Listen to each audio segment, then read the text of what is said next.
Hola, anem a conèixer l'editor visual. L'editor visual és una altra possibilitat que dona Porteredu per tal de crear contingut en el nostre web de manera molt més atractiva, molt més visual, i tot allò que nosaltres fem que quede exactament tal com ho podran veure els visitants al web. L'editor visual funciona sobre les pàgines, però també sobre les entrades. És el mateix mode de treballar. Nosaltres anem a mostrar-lo en una pàgina.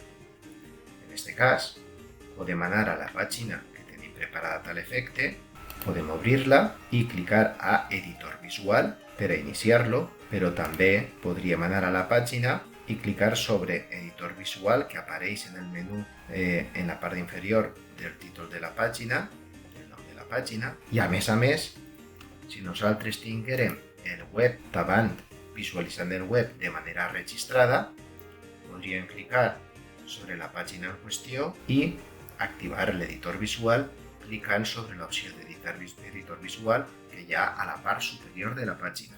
Arribem al mateix lloc, en qualsevol dels casos. Una vegada hem clicat sobre l'opció d'editor visual, s'inicia i la pàgina crea un marc que és l'espai on nosaltres anem a treballar. Sobre aquest marc, primer hem de dissenyar-lo col·locant columnes com si foren xicotets marcs de treball on dins inserim allò que volem.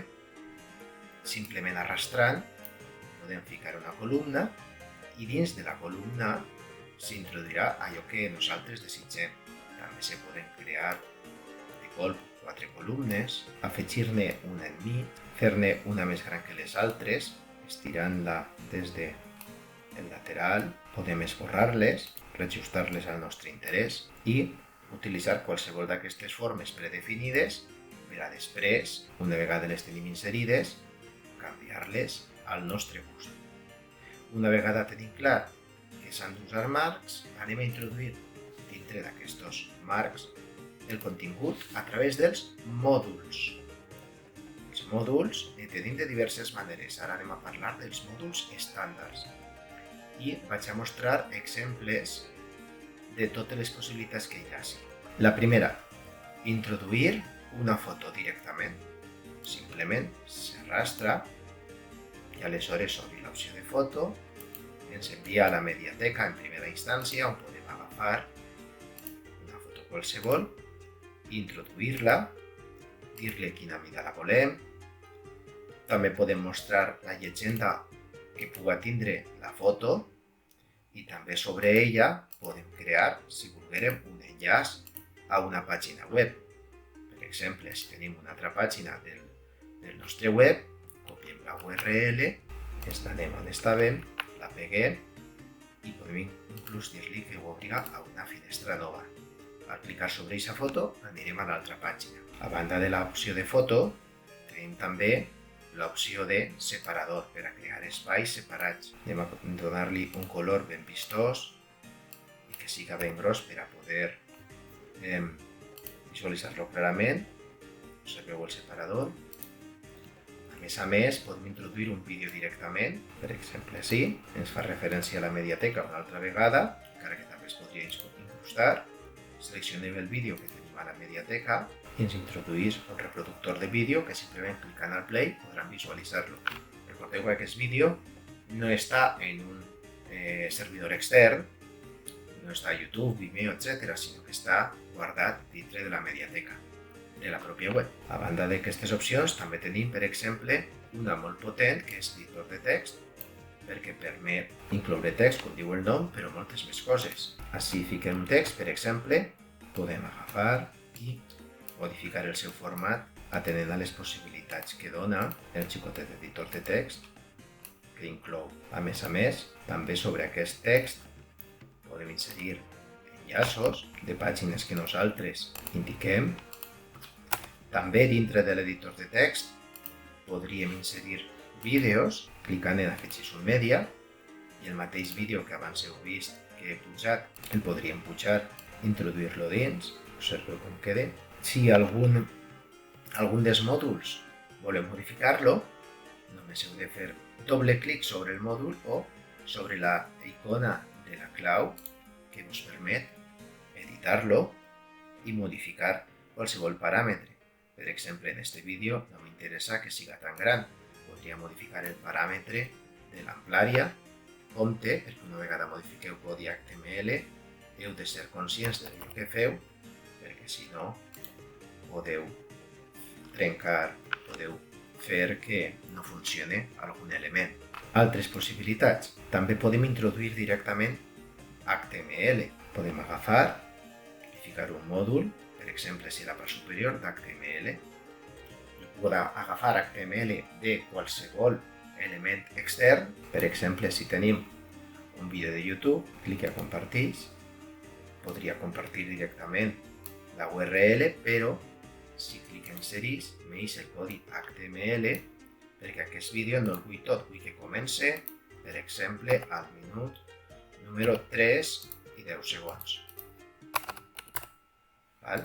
Doncs aleshores copié el codi HTML, me'n vaig al meu editor, el pegue i automàticament tindré el vídeo, però que arrencaria en el moment en què jo li he dit, no abans. Altres possibilitats. També podem introduir mapes, galeries de fotos, testimonis. Per exemple, escriviu un testimoni, com per exemple aquesta frase, però puc afegir-ne tots aquells que necessite per tal de crear una seqüència de testimonis que anirà canviant tal i com passa el temps. Altres opcions. Podem fer, per exemple, que apareguen les diferents entrades del web. Decidim un disseny per mamposteria, per galeria, en columnes i podem filtrar-les.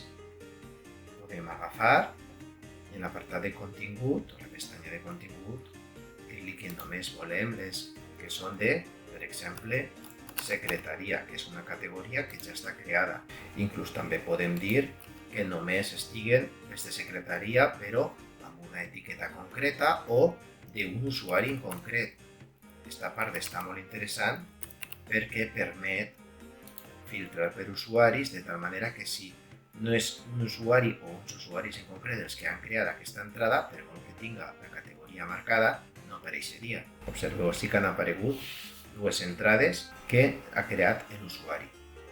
Aquestes entrades, faig doble clic per a editar, també poden ajustar-se de tal manera que podem dir que estiguin ordenades per data, per autor, etc. I en estil podem donar-li color al títol, al text, i en disseny podem fer que aparegui la imatge destacada on ha d'aparèixer, podem fer que l'autor es mostre o no, que la data es mostri o no, que el contingut aparega o que el contingut de l'entrada no estiga, només estiga el títol. Observeu com ha quedat, només apareix el títol ara. Hi ha un fum de possibilitats. A banda de les entrades, també podeu crear un carrusel d'entrades o unes entrades que llisquen de manera horitzontal. En les entrades que llisquen podeu agafar i també acotar-les. Per exemple, nosaltres només volem que apareguen les entrades de la categoria secretaria i aleshores totes aquelles que són de la categoria secretaria aniran apareixent i lliscaran d'esquerra a dreta. Això són uns elements bàsics que teniu als mòduls estàndard. Però tenim més mòduls. Observeu que ens hem quedat sense marcs. Aleshores, els mòduls que volem ficar ara, anem a introduir-los en nous marcs, noves columnes, com per exemple aquestes, que vaig introduir ara. Quins són els mòduls que anem a presentar? Doncs els ginys de Portal.edu.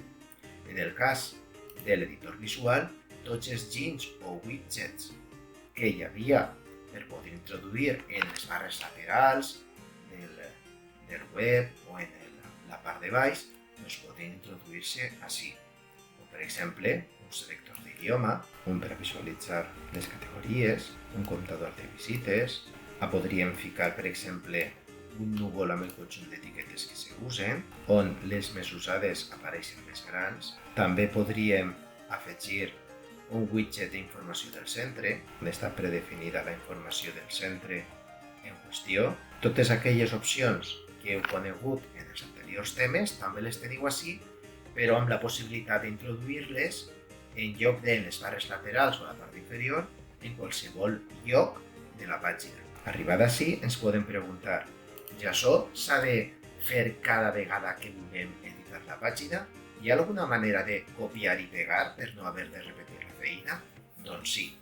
Anem a mostrar com es pot copiar tot un conjunt d'elements de l'editor visual per a simplement tornar a pegar-los o en la mateixa o en una altra pàgina o una altra entrada. Es fa de la següent manera. En primer lloc, decidim què és el que volem copiar. Observeu que hi ha moltes coses. Aleshores, nosaltres podem elegir un marc com aquest, que conté, per exemple, text i imatges de l'editor de text, o podem també seleccionar tota la pàgina. En aquest cas, que és l'exemple que anem a fer ara, farem clic sobre el dibuix de la ferramenta de la pàgina completa.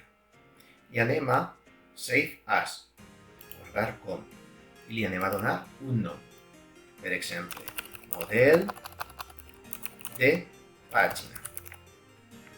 L'opció global el que significa és que si aquest model de pàgina, aquest conjunt de disseny que nosaltres anem a guardar, el pegàrem a una altra pàgina, estaria sincronitzat i si se modifica en un lloc, se modifica també a l'altre, per dir-lo de manera ràpida.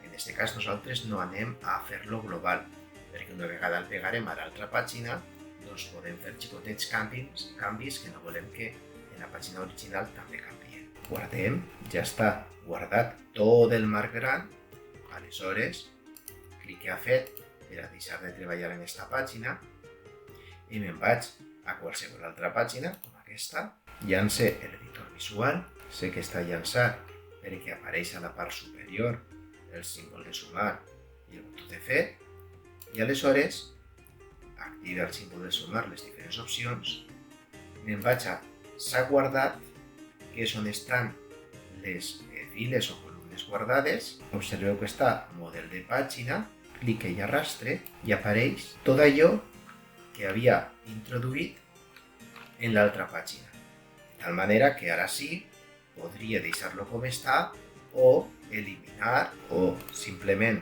reajustar al meu interès les diferents parts si no vull que estigui exactament igual a l'altra pàgina. Espero que aquest vídeo us siga útil.